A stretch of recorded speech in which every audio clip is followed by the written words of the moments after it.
Pockets of Hope from Jane Jacinto. Ako po si Mary Jane Jacinto, founder ng Project Speed Mom.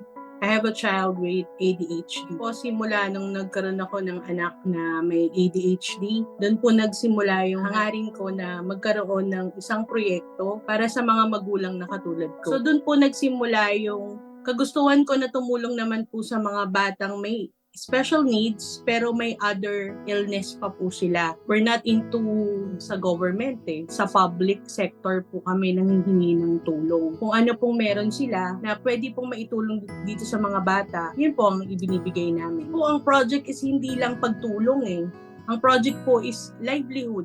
Kailangan po sustainable. Kailangan po hindi lang sila sa amin nag-asa. Kailangan sila rin po, gagawa sila ng paraan para mabuhay yung mga bata. Yan po siya. Secondly po, yung mapasaya yung mga nanay. Yan po yung isa sa major gustong-gusto kong magawa. Kasi kapag masaya po ang nanay, nagagawa po nila lahat para sa anak nila. Hindi po kayo nag-iisa. Marami po tayo na pwedeng magtulungan, magsama-sama para sa ikabubuti ng mga anak natin.